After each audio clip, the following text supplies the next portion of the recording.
Olá, amigos! Na aula de hoje nós vamos falar sobre as cifras.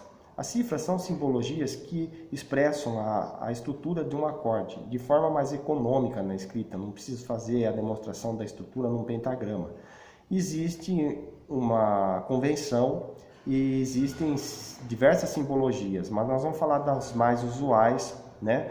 E vou fazer uma breve demonstração da estrutura da cifra, de como a gente assinala isso. Vamos ao quadro.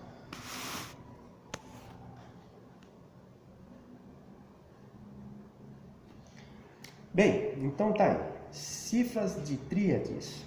Aqui eu tenho a classificação, a cifragem e a estrutura, tá?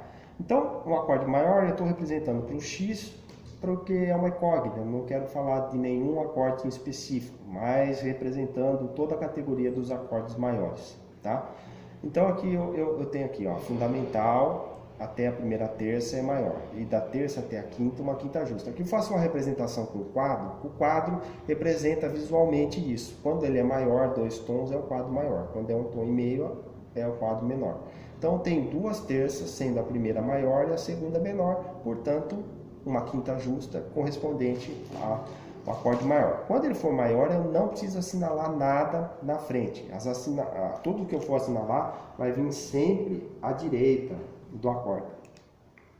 Já no menor, eu faço a indicação do M minúsculo. E aqui a condição é diferente. Eu tenho uma terça menor na frente e a terça maior na quinta. Na segunda terça, que corresponde a uma quinta justa. Mas continua com o mesmo produto de 3 tons e meios. O aumentado, eu vou ter uma elevação na quinta. Então, tem uma terça maior e a quinto grau ali é aumentado. Então, eu faço essa sinalização entre parênteses para representar que houve alteração na quinta, né? Então, como fazer isso? Eu demonstro entre parênteses sustenido 5. Essa é a mais usual. Poderia usar essa do A, o M também, né? E sempre importante, o sustenido vem antes. Às vezes a gente vê o sustenido depois, mas como ele é uma advertência, ele tem que vir antes, para você ver e já identificar que aquela posição da estrutura foi alterada. Então ele vem na frente e vem entre parênteses para não confundir isso com dó sustenido, se fosse o caso de ser um dó aqui, entendeu? E por ele ser aumentado, subentende-se que a primeira terça é maior, não precisa marcar terça maior com quinta aumentada, já subentende-se, né? O diminuto eu tenho 2 terças menores, podem ver as 2 caixinhas menores. Da mesma forma, também não preciso marcar dó, a primeira cifra aqui, né, se fosse um dó menor com quinta diminuta, não é necessário, por ele ser diminuta, já identifica que essa terça é menor. E como assinalo com essa bolinha, é a mais usual, ou poderia usar também uma outra expressão, seria esse aqui, o diminuto, tá aí identificando a quinta, né? Vamos à representação nos acordes. Aqui eu tenho o acorde de Dó maior, correspondente a esse aqui. Aqui o Dó menor, a terça é menor, né?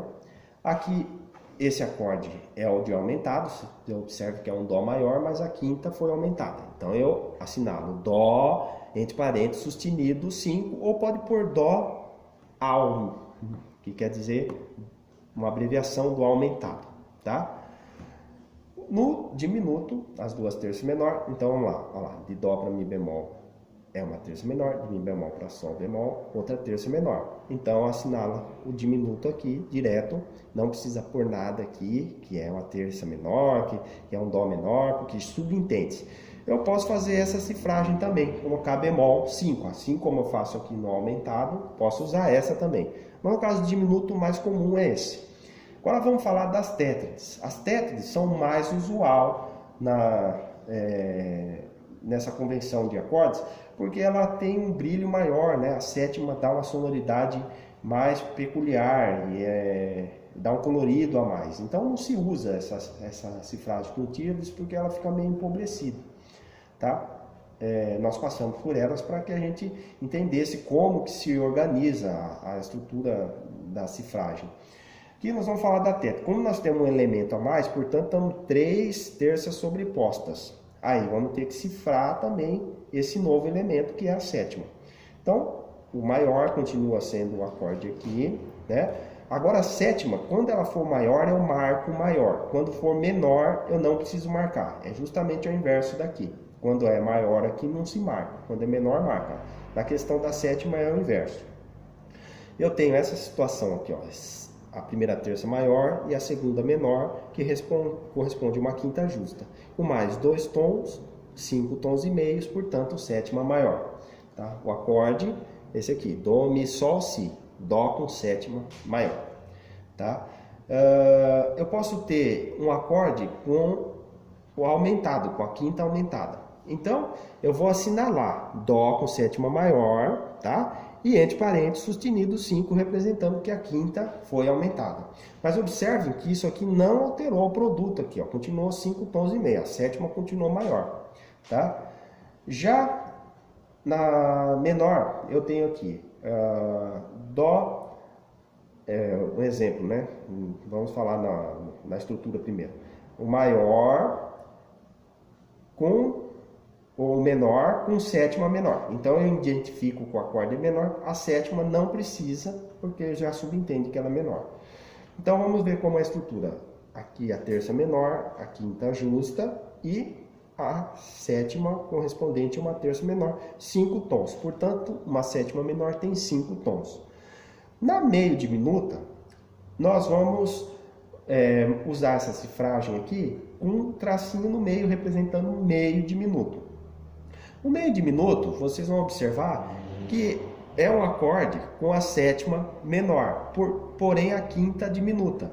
Por essa razão, a sétima sendo menor, gera 5 tons aqui, isso me dá a condição de meio diminuto, tá? Porque para ele ser o diminuto de fato, ele teria que ter a sétima também diminuta, portanto 4 tons e meios. Observe que o diminuto são terças todas menores. Aqui no caso da tríade, você tem 2 terças menores.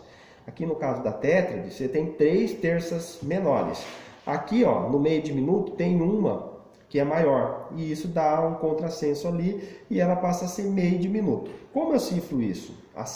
O acorde com sétima menor e o B5, ou o acorde indicando esse M, esse tracinho indicando que é sétima menor e o tracinho entre parênteses representando que a quinta é diminuta, né? Aqui, na mesma forma, não precisa indicar que ele é menor, porque quando você tem um diminuto, um meio diminuto, você já sabe que a primeira terça é menor, então é desnecessário você marcar o Mzinho aqui, tá? No caso do diminuto, é a mesma cifragem desse, mas vai confundir. Não, porque, como eu disse, essa estrutura não se usa. Nós vamos estar só tratando dessa aqui. Então, esse acorde do diminuto agora se subentende que ele tem a sétima aqui.